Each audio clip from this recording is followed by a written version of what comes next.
Modeling Friction Part 2. Let's relate pressure and surface area back to the topic of friction. I have here a spring scale, a device used for measuring forces. And if I pull from either end, that spring inside stretches, and we can read off on the scale there how many newtons of force I'm pulling with. You can see a little N for newtons. So let's use the spring scale to pull this wooden block across the tabletop and see if we can determine what the strength of friction really depends on. So I'm going to stack on top of this wooden block this piece of brass here that's 500 grams, half a kilogram, about a pound, and I want to pull it across the tabletop at a constant speed.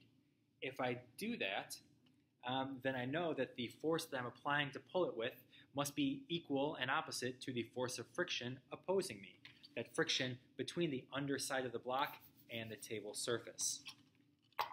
If those forces are equal and opposite as I pull, then the net force on the block is zero, its acceleration is zero, and it must be moving with a constant speed, and we say our block is in a state of dynamic equilibrium. And if I read off the reading on the scale as I pull, which looks to be about 1.5 newtons,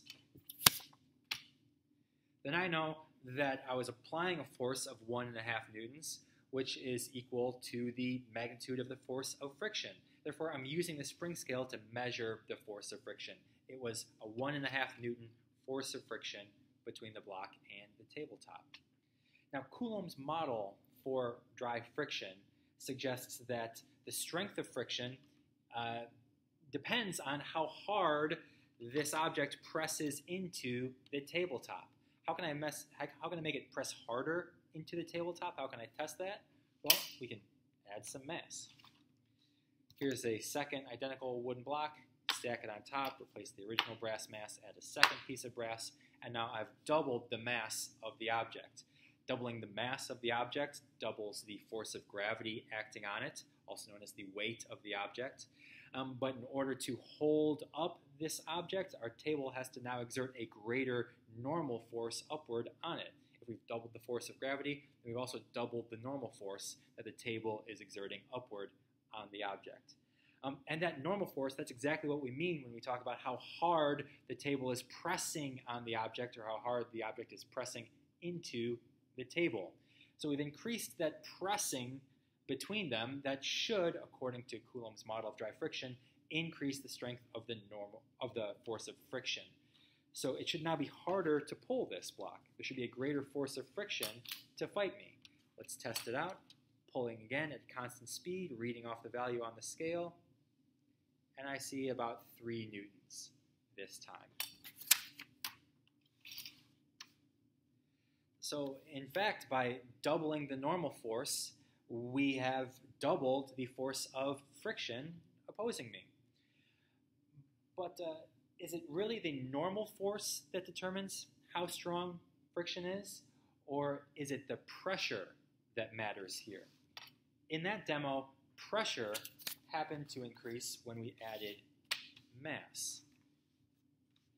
The pressure that the tabletop exerts on the block, or that the block exerts on the tabletop, the pressure between them at this surface of contact, the pressure there is equal to the normal force being exerted by the table on the block divided by the surface area of contact. That's the footprint of the underside of one of these blocks. Divided by that area, that tells us how much the pressure is. So when I doubled the mass, I doubled the normal force, but it's the same surface area of contact, I doubled the pressure.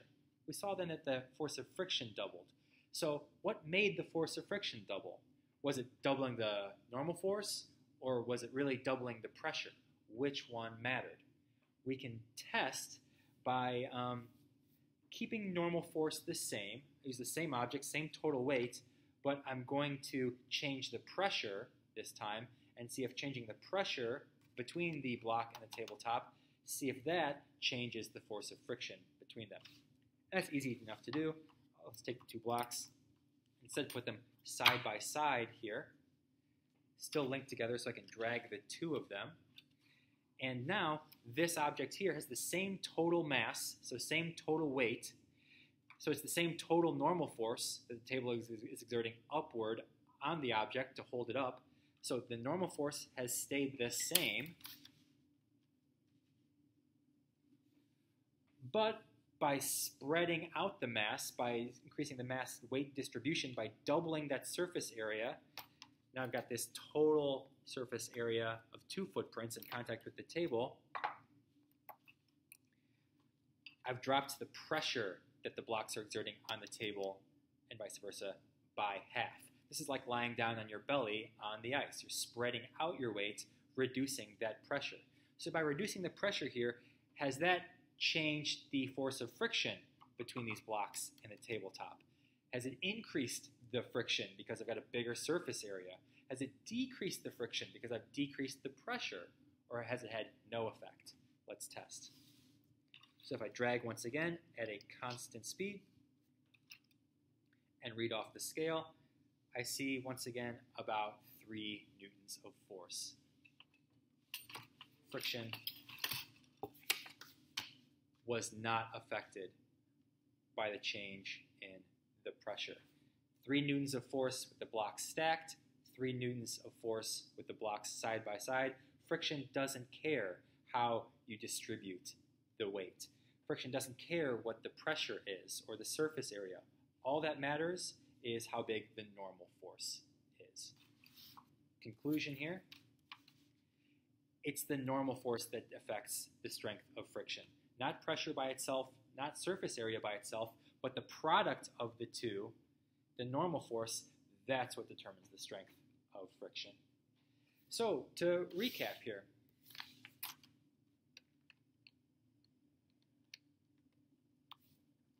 under the Coulomb model for dry friction, the strength of the force of friction depends on 1, the composition and texture of the 2 surfaces in contact, and 2, the magnitude of the normal force. That's it. Changes to the pressure or to the surface area do not affect the strength of friction, unless the product, P times A, results in a different normal force. So this allows us to continue to model a solid body, even something sort of complex like this combination of 2 blocks. We can continue to model that as a point mass, an object, without worrying about how large the contact area is or how the normal force is spread out over the surface. All that matters for determining the strength of friction is the total normal force, which can be treated as if it were a single force acting at a single point, the center of mass.